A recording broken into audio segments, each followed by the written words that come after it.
नमस्कार, DD news पर हमारे इस खास कार्यक्रम रिपोर्ट एट 10 में आप सभी का बहुत बहुत स्वागत है। मैं हूं आपके साथ गौरव श्रीवास्तव। दिन भर की सारी बड़ी खबरों को समेटे इस कार्यक्रम में बात होगी हर उस खबर की जो बनी है सुर्खियां। करेंगे हर खबर के पीछे की पड़ताल, साथ ही ग्राउंड जीरो पर मौजूद हमारे संवाददाता बताएंगे कि क्या है इन खबरों के मायने। तो आइए शुरुआत करते हैं रिपोर्ट एट 10 की।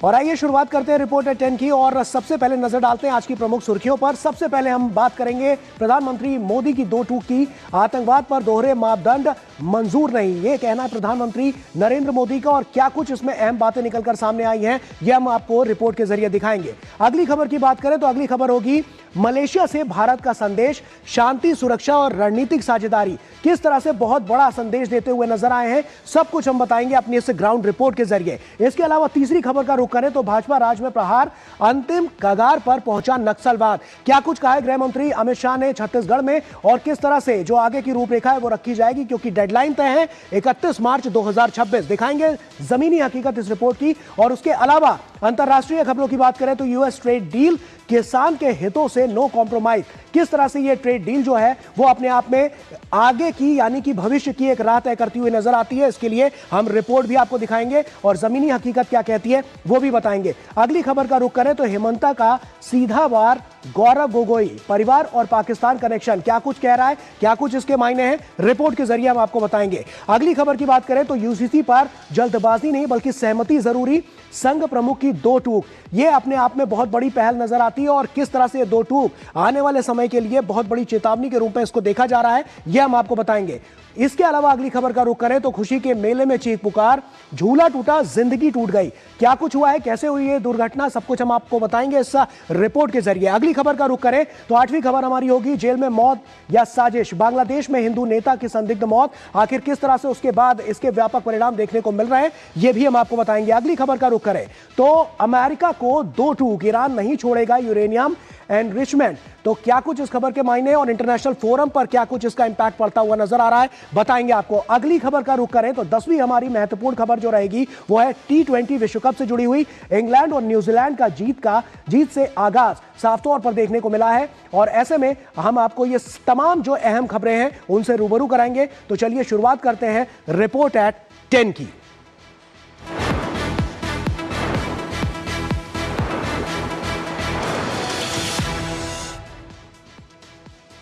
और आइए आपको अब दिखाते हैं कि मलेशिया से मोदी का संदेश, आतंकवाद पर जीरो टॉलरेंस, टेक्नोलॉजी में साझेदारी, आतंकवाद पर दो टूक, भविष्य पर फोकस। मलेशिया से मोदी का सख्त स्टैंड, आतंकवाद पर दोहरा रवैया नहीं। देखिए, आतंकवाद पर दो टूक संदेश, प्रवासी भारतीयों से भरोसे की ताकत और भविष्य की टेक्नोलॉजी पर साझेदारी। मलेशिया से भारत का सख्त और स्पष्ट स्टैंड। प्रधानमंत्री नरेंद्र मोदी ने मलेशिया दौरे के दौरान आतंकवाद के खिलाफ भारत का कड़ा और स्पष्ट रुख दुनिया के सामने रखा है। उन्होंने भारत मलेशिया साझेदारी को सुरक्षा से लेकर तकनीक तक नई दिशा देने का भरोसा भी जताया। आतंकवाद पर प्रधानमंत्री नरेंद्र मोदी का कड़ा और स्पष्ट संदेश। कुआलालंपुर में बयान देते हुए प्रधानमंत्री मोदी ने साफ कहा कि आतंकवाद के मुद्दे पर दोहरा रवैया या किसी भी तरह का समझौता स्वीकार्य नहीं है। उन्होंने बिना पाकिस्तान का नाम लिए संकेत दिया कि आतंकवाद के खिलाफ दुनिया को एकजुट होकर स्पष्ट और निर्णायक रुख अपनाना होगा। हम शांति के सभी प्रयासों का समर्थन करते रहेंगे और आतंकवाद पर हमारा संदेश स्पष्ट है, no double standard, no compromise. सुरक्षा से सेमीकंडक्टर तक साझेदारी मजबूत करने का ऐलान। प्रधानमंत्री मोदी ने कहा कि एआई और डिजिटल टेक्नोलॉजी के साथ सेमीकंडक्टर, स्वास्थ्य और खाद्य सुरक्षा जैसे क्षेत्रों में भी मिलकर काम आगे बढ़ेगा। पीएम मोदी ने कहा कि इससे व्यापार और निवेश के नए रास्ते खुले हैं और रणनीतिक भरोसे के आधार पर आर्थिक बदलाव की दिशा तय की जाएगी। सिक्योरिटी के क्षेत्र में हम काउंटर टेररिज्म, इंटेलिजेंस शेयरिंग और मैरीटाइम सिक्योरिटी में सहयोग मजबूत करेंगे। हम रक्षा सहयोग को भी और व्यापक बनाएंगे। एआई और डिजिटल टेक्नोलॉजीज के साथ साथ हम सेमीकंडक्टर, हेल्थ और फूड सिक्योरिटी में साझेदारी को आगे बढ़ाएंगे। प्रधानमंत्री नरेंद्र मोदी ने मलेशिया में बसे भारतीय समुदाय को दोनों देशों के बीच एक मजबूत और जीवंत कड़ी बताया। उन्होंने कहा कि करीब 30 लाख लोगों का ये समुदाय रिश्तों को नई ताकत देता है। मलेशिया की धरती से प्रधानमंत्री मोदी ने आतंकवाद पर जीरो टॉलरेंस, साझेदारी में भरोसा और भविष्य की तकनीक पर साझा विकास को धार दी। भारत मलेशिया के रिश्ते अब केवल कूटनीति नहीं बल्कि रणनीतिक विश्वास और साझा विकास की नई मिसाल बनते दिख रहे हैं।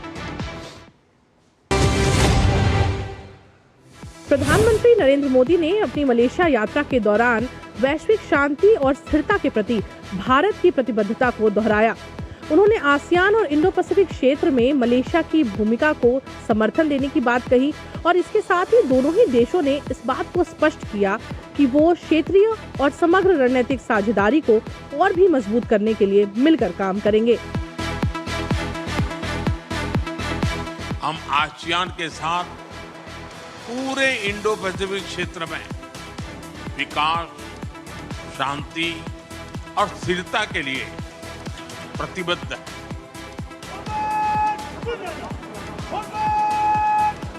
प्रधानमंत्री नरेंद्र मोदी ने मलेशिया यात्रा के दौरान भारत मलेशिया संबंधों को गहरा, आत्मीय और विश्वास से भरा बताया। पुत्रजय स्थित परदाना पुत्र भवन में उनका औपचारिक स्वागत किया गया। गार्ड ऑफ ऑनर के बाद प्रतिनिधिमंडल स्तर की बैठक और द्विपक्षीय वार्ताएं हुई। वैश्विक अस्थिरता के इस माहौल में भारत और मलेशिया की बढ़ती मित्रता दोनों देशों के लिए अत्यंत महत्वपूर्ण है।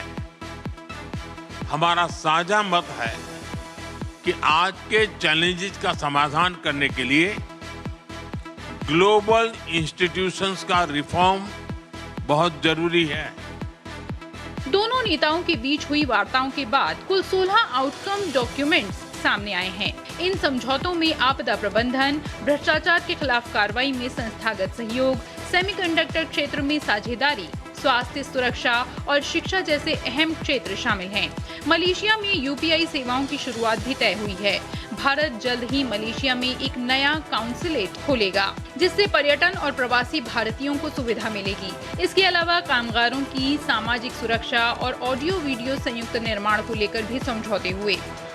मलेशिया की धरती से भारत ने साफ संदेश दिया है कि शांति, स्थिरता और सहयोग ही भविष्य का रास्ता है।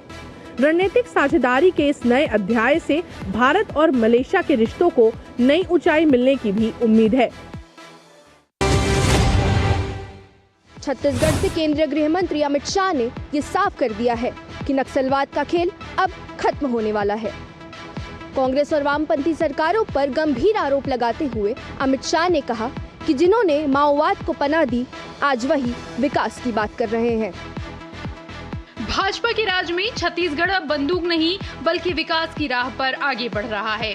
छत्तीसगढ़ दौरे पर केंद्रीय गृह मंत्री अमित शाह ने एक कार्यक्रम को संबोधित करते हुए कांग्रेस और वामपंथी विचारधारा वाली सरकारों पर सीधा हमला बोला। उन्होंने कहा कि पिछली सरकारों के शासन में छत्तीसगढ़ में माओवाद को संरक्षण मिला, जिससे राज्य वर्षों तक हिंसा की आग में झुलसता रहा। 25 साल पहले जब छत्तीसगढ़ बना तो माओवाद से ग्रसित राज्य माना जाता था और 25 साल के बाद मुड़कर देखते हैं तो बीमारू राज्य विकसित राज्य बनने के कगार पर है और माओवाद का नामो निशान समाप्त होने के कगार। गृह मंत्री अमित शाह ने विपक्ष पर आदिवासियों को विकास से वंचित रखने का भी आरोप लगाया। उन्होंने माओवादियों से हिंसा का रास्ता छोड़कर मुख्यधारा में लौटने और देश के विकास में भागीदार बनने की अपील की। भारत सरकार और छत्तीसगढ़ सरकार किसी पर गोली चलाना नहीं चाहती। सभी माओवादी हथियार डाल दे, उनके लिए रेड कारपेट बिछाकर हम उनका स्वागत करेंगे। इससे पहले केंद्रीय गृह मंत्री अमित शाह ने छत्तीसगढ़ के 3 दिन के दौरे पर रायपुर पहुंचकर नक्सल प्रभावित क्षेत्र की स्थिति का जायजा लेने के लिए एक हाई लेवल सुरक्षा समीक्षा बैठक में हिस्सा लिया, जिसमें छत्तीसगढ़, तेलंगाना, महाराष्ट्र और ओडिशा के नक्सल प्रभावित इलाकों की स्थिति पर चर्चा की गई। छत्तीसगढ़ से केंद्रीय गृह मंत्री अमित शाह का संदेश साफ है। कि लाल आतंक का दौर अब इतिहास बनने वाला है और सरकार की नीति भी स्पष्ट है कि हथियार छोड़िए और विकास से जुड़िए। भारत अमेरिका अंतरिम व्यापार समझौते को लेकर उठ रहे सवालों के बीच सरकार ने किसानों के हितों पर कोई समझौता न होने का भरोसा दिलाया है। भोपाल में केंद्रीय मंत्री शिवराज सिंह चौहान ने स्पष्ट किया कि प्रधानमंत्री नरेंद्र मोदी ने अपने वादे के मुताबिक इस समझौते में देश के किसानों के हितों को सर्वोपरि रखा है।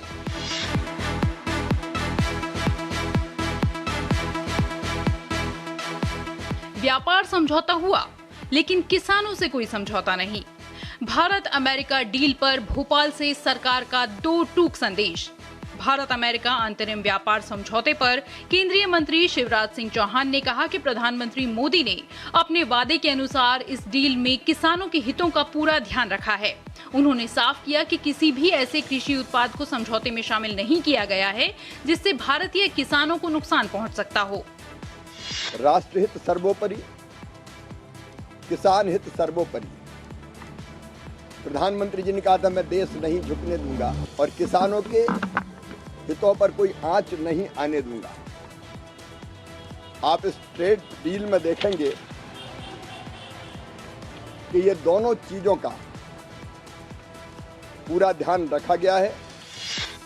प्रधानमंत्री मोदी के नेतृत्व में भारत की बढ़ती व्यापारिक पहुंच और दुनिया में विभिन्न देशों के साथ होते व्यापारिक समझौतों पर उद्योग एवं वाणिज्य मंत्री पीयूष गोयल ने कहा कि हमारी सरकार ने दुनिया भर में 38 देशों के साथ 9 समझौते किए हैं। ये 38 देश विश्व जीडीपी के एक बड़े हिस्से का प्रतिनिधित्व करते हैं। I'm very excited about the future of India.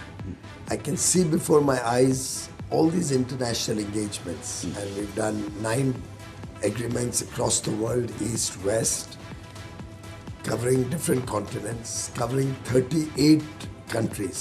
These 38 countries represent a very large part of the world GDP. Therefore, I can see before my eyes the huge potential. Bharat का संदेश साफ है, वैश्विक व्यापार जरूरी है, लेकिन अन्नदाता की कीमत पर नहीं।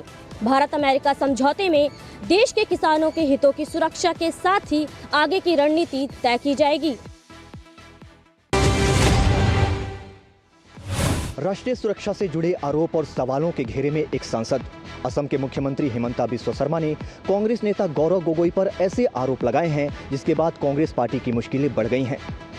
हिमंता ने गोगोई पर पाकिस्तान के लिए कथित रूप से काम करने का आरोप लगाया है। दिलचस्प बात यह है कि बजट सत्र के दौरान सुरक्षा के मुद्दे पर सरकार को घेरने निकली कांग्रेस पार्टी इस आरोप के बाद खुद ही जांच के घेरे में आ गई है। असम के मुख्यमंत्री हिमंता बिस्वा शर्मा ने कांग्रेस सांसद गौरव गोगोई पर पाकिस्तानी कनेक्शन के गंभीर आरोप लगाए हैं। हिमंता ने दावा किया है कि गौरव गोगोई 2013 में बिना किसी आधिकारिक सूचना के चोरी छिपे पाकिस्तान गए थे। आरोप है कि गोगोई ने वहां कोई गुप्त ट्रेनिंग भी ली जिसके बारे में किसी को कोई जानकारी नहीं है। युवा लोगों को लेकर पाकिस्तान एम्बेसी में चला गया और एक प्रकार से पाकिस्तान को लेजिटिमाइज करने का कोशिश भी हुई। हिमंता बिस्वा शर्मा ने गौरव गोगोई की पत्नी एलिजाबेथ पर भी देश विरोधी गतिविधियों में शामिल होने के आरोप लगाए हैं।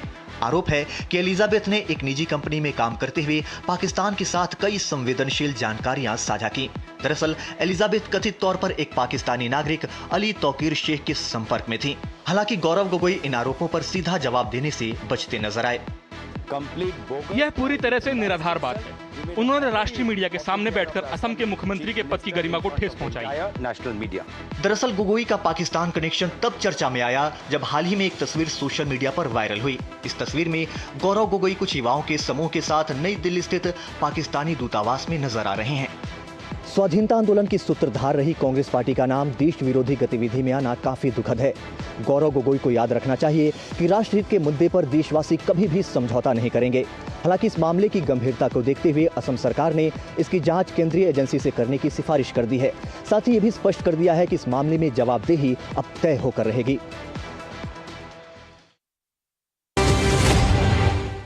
आरएसएस प्रमुख मोहन भागवत ने राष्ट्रीय स्वयंसेवक संघ के शताब्दी आयोजन में दो टूक और स्पष्ट संदेश दिया। उन्होंने कहा कि समान नागरिक संहिता को लेकर टकराव की नहीं बल्कि संवाद की जरूरत है। साथ ही उन्होंने कहा कि देश में जाति को लेकर कोई भेद नहीं है। उन्होंने ये भी कहा कि सरसंघ चालक का पद किसी वर्ग की बपौती नहीं है। समान नागरिक संहिता पर देश में चल रही बहस के बीच संघ प्रमुख मोहन भागवत का साफ और संतुलित रुख सामने आया है। मुंबई में आयोजित संघ की 100 साल की यात्रा नए क्षितिज कार्यक्रम में भागवत ने कहा कि यूसीसी जैसे संवेदनशील विषय पर आगे बढ़ते समय सभी वर्गों को विश्वास में लेना जरूरी है ताकि समाज में किसी तरह का टकराव न हो। यूनिफॉर्म सिविल कोड पूरे देश को एकात्म बनाने के लिए बहुत अच्छा उपकरण है और इसलिए जब यूनिफॉर्म सिविल कोड लाएंगे तब आपस में झगड़े नहीं करने चाहिए। इतिहास का जिक्र करते हुए संघ प्रमुख ने भारत के विभाजन पर भी बात की। उन्होंने कहा कि भारत का विभाजन इसलिए हुआ क्योंकि हिंदू भाव को भुला दिया गया। धर्म के आधार पर देश का बंटवारा हुआ, लेकिन इसके बावजूद भारत में आज भी इस्लाम और ईसाई धर्म मौजूद हैं। 500 साल सुल्तान बादशाह यहाँ रहकर नहीं कर सके, जो 200 साल में अंग्रेज नहीं कर सके, वो स्वतंत्र भारत में अब क्यों होगा फिर से? ये 1947 नहीं है। अब हम बहुत आगे बढ़ गए हैं। अब भारत को तोड़ने वाले टूट जाएंगे, भारत जुड़ जाएगा। ये होगा और ये हम करके रहेंगे। ये संकल्प आप मन में मजबूत बनाओ। संघ प्रमुख के मुताबिक कोई भी बड़ा सुधार सहमति और संवाद के रास्ते से ही टिकाऊ बनता है। इसी मंच से मोहन भागवत ने जाति को लेकर भी बड़ा और साफ संदेश दिया। उन्होंने कहा कि आरएसएस का सर्वोच्च पद सरसंघ चालक किसी भी जाति तक सीमित नहीं है, चाहे ब्राह्मण हो या अनुसूचित जाति या जनजाति समुदाय से कोई व्यक्ति। जाति न योग्यता है न अयोग्यता। संघ में नेतृत्व कर्म, समर्पण और उपयुक्तता से तय होता है, जाति से नहीं। आरएसएस ने जुड़ाव की राजनीति को एक बार फिर केंद्र में रखा है। संघ प्रमुख मोहन भागवत ने स्पष्ट कर दिया कि सुधार की राजनीति टकराव से नहीं बल्कि संवाद से चलती है और ये समाज भेद से नहीं बल्कि समरसता से चलता है। तो देखा आपने इन अहम खबरों को। अगली खबर से भी हम आपको रूबरू कराएंगे और इसके अलावा जो बाकी खबरें हैं उनसे रूबरू कराएंगे कि आखिर कैसे फरीदाबाद के सूरजपुर में बड़ा हादसा हुआ है और यह हादसा क्या कुछ कह रहा है, क्या कुछ अभी तक उसमें एक्शन लिया गया है, सब कुछ बताएंगे। ग्राउंड जीरो की रिपोर्ट भी दिखाएंगे, लेकिन एक छोटे से ब्रेक के बाद। सस्ते वाले दाल मसाले स्वाद हुआ बेकार। एमडीएच की हल्दी मिर्ची धनिया करे कमाल। ये रंग दे, ये खुशबू दे, ये तीखा, ये कम पड़े। क्या निराला एमडीएच मसाला। हर जीत की शुरुआत होती है छोटे छोटे कदमों से और हर छोटी तैयारी बदल सकती है पूरा नतीजा। क्योंकि मैदान हो या जिंदगी, छोटी से छोटी तैयारी ही देती है प्रोटेक्शन और प्रोटेक्शन ही देता है भरोसा। जैसे LIC की बीमा लक्ष्मी, एक खास प्लान सिर्फ महिलाओं के लिए, जहां छोटी बचत दे बड़ी सुरक्षा, ताकि जिंदगी के हर मैदान में आप रहे हर पल के लिए रेडी। LIC बीमा लक्ष्मी, रखे हर पल के लिए रेडी। इस देश की हर माँ, बच्चे, बूढ़े, जवान, खिलाड़ी, डॉक्टर, इंजीनियर, सबको गाय भैंस की दूध की शक्ति पर भरोसा है। पर जब इन पशुओं को कपिला पशु आहार मिलेगा, तभी तो दूध सिर्फ ज्यादा ही नहीं, शक्ति से भरपूर भी होगा। कपिला पशु आहार, देश का नंबर 1 पशु आहार। व्यक्तिगत जानकारी के लिए ऑनलाइन अनुरोधों से रहें सावधान। कुछ भी जानकारी देने से पहले जरूर सोचें। कोई भी वैधानिक कंपनी फोन या इंटरनेट पर आपसे निजी जानकारी कभी भी नहीं मांगती। इसलिए ऐसे कॉल या ईमेल आने पर अपनी जानकारी देने से पहले समझदारी दिखाएं और सावधानी बरतें।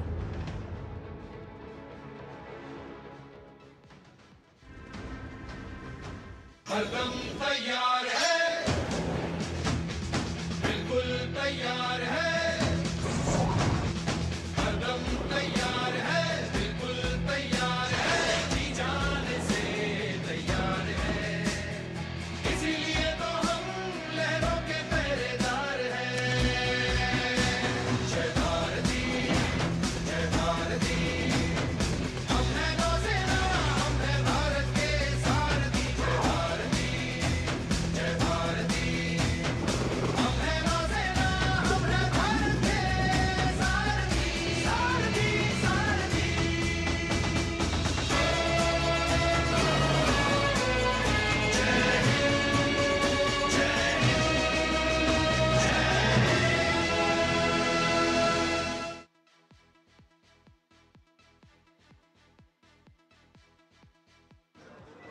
शिव प्रसाद जी को बीमारी के कारण 15 बार हॉस्पिटल में एडमिट होना पड़ा। पॉलिसी बाजार की टीम ने उनका लाखों का क्लेम अप्रूव करवाने में पूरी हेल्प की। पॉलिसी बाजार पर 1 करोड़ का हेल्थ इंश्योरेंस सिर्फ 550 रुपए महीने से शुरू। गोल्डी छोले मसाले, जहाँ जाए रिश्ते बनाए। गोल्डी लाए हैं फ्रेश लॉक टेक्नोलॉजी, जो रखे मसालों को हर समय फ्रेश। ब्रेक के बाद एक बार फिर से आप सभी का स्वागत है। सूरज कुंड में मौत का झूला, लापरवाही ने ली इंस्पेक्टर की जान। सवालों के घेरे में मेले की सुरक्षा, कौन जिम्मेदार? ड्यूटी निभाते हुए शहीद इंस्पेक्टर, सिस्टम पर बड़ा सवाल।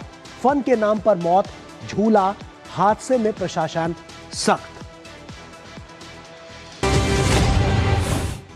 खुशियों से भरे सूरजकुंड मेले में शनिवार की शाम ऐसा खौफनाक मंजर लेकर आएगी, किसी ने सोचा ना था।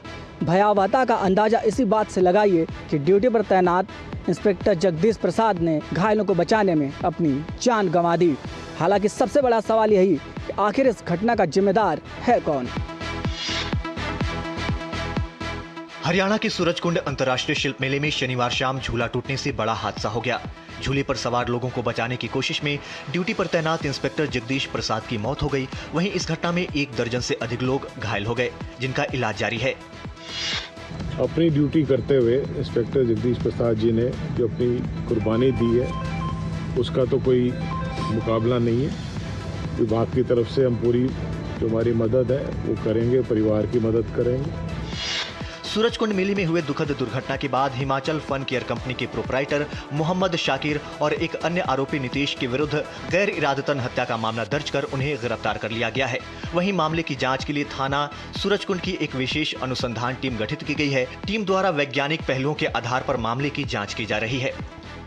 12 लोग इंजर्ड हैं, माइनर इंजरी है, 1-2 को, 2-3 को मेजर इंजरी है, मतलब हेड इंजरी है, लेकिन सब कॉन्शियस हैं, मतलब सभी होश में हैं। सूरजकुंड मेले के खुशनुमा माहौल को इस हादसे ने पूरी तरह गमगीन कर दिया है। एसआईटी की जांच अब इस बात पर टिकी है कि क्या झूले की फिटनेस रिपोर्ट और रखरखाव में कोई बड़ी कोताही बरती गई या फिर झूला संचालकों ने सुरक्षा के दृष्टिकोण से कोई ठोस कदम नहीं उठाए। हादसे के बाद सरकार की सख्ती साफ नजर आ रही है। डीजीपी के मौके पर पहुंचने से लेकर आरोपियों के गिरफ्तारी तक प्रशासन ने स्पष्ट संदेश दिया है कि लापरवाही पर 0 टॉलरेंस की नीति अपनाई जाएगी। सरकार वैज्ञानिक जांच के जरिए ये सुनिश्चित कर रही है कि भविष्य में सुरक्षा मानकों पर समझौता ना हो। बांग्लादेश से एक ऐसी खबर जिसने एक बार फिर हिंदुओं की सुरक्षा पर गंभीर सवाल खड़ा कर दिया है। बांग्लादेश के पूर्व मंत्री और अवामी लीग के वरिष्ठ नेता रमेश चंद्र सेन की जेल में मौत हो गई है। 83 साल के रमेश चंद्र बांग्लादेश के कुछ गिने चुने हिंदू नेताओं में से एक थे। उन्हें शेख हसीना का भी करीबी माना जाता था। जेल में हुई इस मौत को लोग एक स्वाभाविक मौत मानने से इनकार कर रहे हैं। बांग्लादेश के दिनाजपुर जिला जेल से आई इस खबर ने देश की राजनीति में हलचल मचा दी है। जेल में बंद पूर्व मंत्री और अवामी लीग के नेता रमेश चंद्र सेन की हिरासत में मौत हो गई। शनिवार सुबह करीब 9:10 पर रमेश सेन की तबीयत अचानक बिगड़ी। उन्हें जेल से अस्पताल ले जाया गया, लेकिन डॉक्टरों ने उन्हें मृत घोषित कर दिया। ठाकुरगांव 1 सीट से 5 बार सांसद रहे 83 वर्षीय रमेश चंद्र सेन को बांग्लादेश के शीर्ष हिंदू नेताओं में गिना जाता था। वे शेख हसीना सरकार में जल संसाधन मंत्री रह चुके थे। रमेश सेन को 16 अगस्त 2024 में शेख हसीना सरकार के गिरने के बाद गिरफ्तार किया गया था। उन पर हत्या समेत 3 गंभीर आरोप लगाए गए थे। गिरफ्तारी के वक्त उनकी कुछ तस्वीरें सोशल मीडिया पर वायरल हुई थीं, जिनमें उनके हाथ रस्सियों से बांधे दिखाए गए थे। तस्वीरों ने उस वक्त भी कई सवाल खड़े किए थे। अब उनकी मौत को लेकर कहा जा रहा है कि जेल के भीतर उन्हें उचित इलाज और देखभाल नहीं मिल पा रही थी। परिजन और समर्थक इसे सामान्य मौत मानने को तैयार नहीं हैं। इस घटना ने जेल में बंद अवामी लीग के अन्य वरिष्ठ नेताओं और पूर्व मंत्रियों की सुरक्षा पर भी सवाल खड़े कर दिए हैं। इसी बीच बांग्लादेश में हिंदुओं के खिलाफ जारी हिंसा पर भी एक बार फिर चिंता बढ़ गई है। जब पूर्व मंत्री, उनके साथ ऐसा हो सकता है। आप कल्पना कीजिए कि बांग्लादेश की जेलों में और कितने हिंदुओं को सड़ाया जा रहा है। वहाँ पर लगातार मौतें हो रही हैं।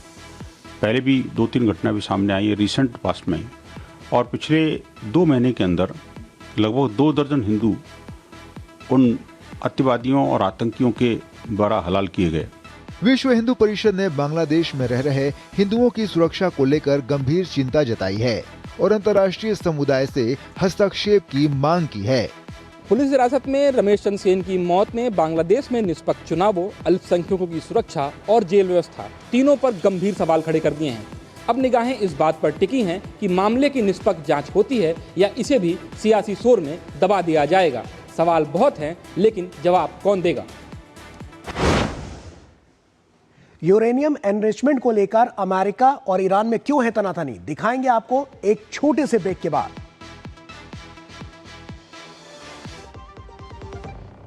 MDH किचन किंग मसाले को किंग क्यों कहते हैं? अगर MDH का किचन किंग किचन में हो तो हम सब कुछ बना सकते हैं। बैंगन का भरता, आलू गोभी, भिंडी मसाला, मिक्स वेजिटेबल, मटर पनीर और भी बहुत कुछ। ये तो मैजिक है। बहुत बढ़िया। Like magic.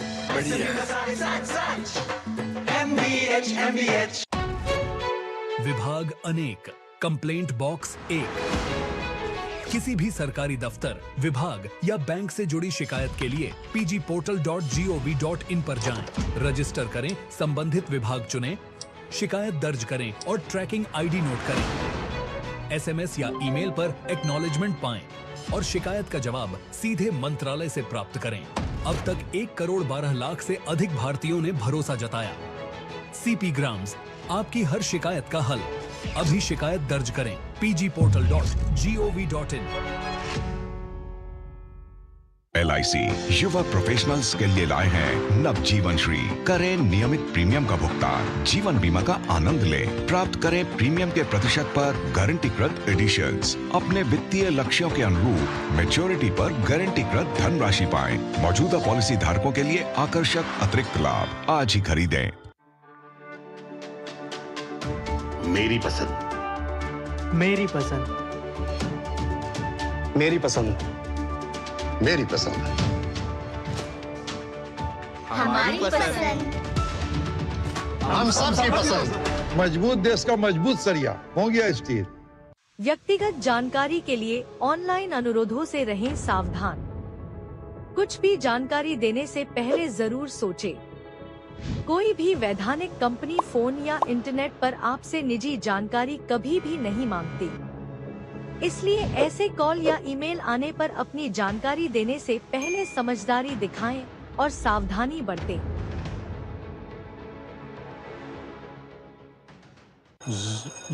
Message. Dear investor, एक एक्सपर्ट स्टॉक टिप खास आपके लिए। ये ऐप डाउनलोड करो और पैसे डबल करो। एक्सपर्ट जी, बदमाश का बाप हूँ मैं। ऐप डाउनलोड करने से पहले मैं आपका पूरा रिपोर्ट कार्ड निकालूंगा। मैं मूर्ख नहीं हूँ। डिस्टेंस। UPI कहता है अगर कोई ऐसी सलाह दे तो पहले एडवाइजर की पूरी जांच कर ले और कहे मैं मूर्ख नहीं।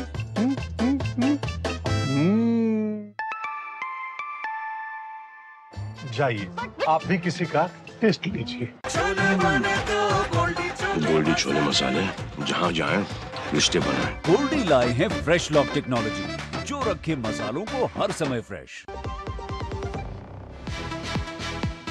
ब्रेक के बाद एक बार फिर से आप सभी का स्वागत है। बात करेंगे अंतर्राष्ट्रीय खबर की। अमेरिका को दो टूक, ईरान नहीं छोड़ेगा यूरेनियम एनरिचमेंट। ओमान वार्ता के बीच ईरान का सख्त स्टैंड, दबाव में नहीं झुकेंगे। ट्रंप की चेतावनी, ईरान की चुनौती, टकराव की जमीन तैयार। परमाणु अधिकार पर अड़ा ईरान, युद्ध की धमकी बेअसर। शांति वार्ता पर संकट, ईरान बोला एनरिचमेंट हमारा हक। ईरान और अमेरिका में जारी सरगर्मी के बीच ईरान ने साफ कर दिया है कि वह यूरेनियम एनरिचमेंट का अपना अधिकार नहीं छोड़ेगा। ईरान का यह बयान तब आया है जब शुक्रवार को ही दोनों देशों के बीच ओमान में वार्ता हुई है। राष्ट्रपति ट्रंप ने शुक्रवार की बातचीत के बाद सकारात्मक रुख दिखाया था। हालांकि साथ ही उन्होंने ईरान को परमाणु समझौता नहीं होने पर गंभीर परिणामों की चेतावनी भी दी थी। क्षेत्र में जारी तनाव के बीच ईरान ने अमेरिका को एक बार फिर साफ कर दिया है कि वो दबाव या युद्ध की धमकी के बावजूद यूरेनियम एनरिचमेंट का अपना अधिकार नहीं छोड़ेगा। ईरान के विदेश मंत्री अब्बास अरागची ने रविवार को साफ तौर पर कहा कि अगर ईरान पर युद्ध थोपा गया तो वो अपने परमाणु कार्यक्रम से पीछे नहीं हटेगा। हम यूरेनियम संवर्धन पर इतना जोर क्यों दे रहे हैं? क्योंकि किसी को ये हक नहीं है कि वह हमें बताए कि हमारे पास क्या होना चाहिए और क्या नहीं। ईरान को एनरिचमेंट का पूरा अधिकार है। ईरानी विदेश मंत्री का यह बयान ऐसे समय आया है जब 2 दिन पहले ही शुक्रवार को अमेरिका और ईरान के बीच ओमान में अप्रत्यक्ष वार्ता हुई है। ईरान का परमाणु कार्यक्रम अमेरिका की तरफ से इस बातचीत का मुख्य मुद्दा है, जिसको लेकर राष्ट्रपति ट्रंप ने चेतावनी देते हुए कहा था कि अगर परमाणु समझौता नहीं हुआ तो ईरान को इसके गंभीर परिणाम भुगतने होंगे। अगले सप्ताह इस बातचीत के जारी रहने की खबर है। वहीं बुधवार को इजरायली प्रधानमंत्री नेतन्याहू अमेरिका के दौरे पर रहेंगे, जहां राष्ट्रपति ट्रंप से उनकी मुलाकात के दौरान ईरान के मुद्दे पर भी बातचीत होगी। वहीं इस बातचीत से पहले अमेरिका ने विमानवाहक पोत यूएसएस अब्राहम लिंकन और अन्य युद्धपोत क्षेत्र में तैनात किए थे। इस स्थिति में ईरान का कहना है कि उसे इलाके में अमेरिकी सैन्य तैनाती से कोई डर नहीं है और अगर अमेरिका ईरान पर हमला करता है तो पश्चिम एशिया में उसके सैन्य ठिकानों को निशाना बनाया जाएगा। पश्चिम एशिया लगातार टकराव और अनिश्चितता के माहौल में सांस ले रहा है। ओमान में अमेरिका और ईरान के बीच जारी वार्ता से इस गतिरोध के टूटने की कुछ आस बंधी थी।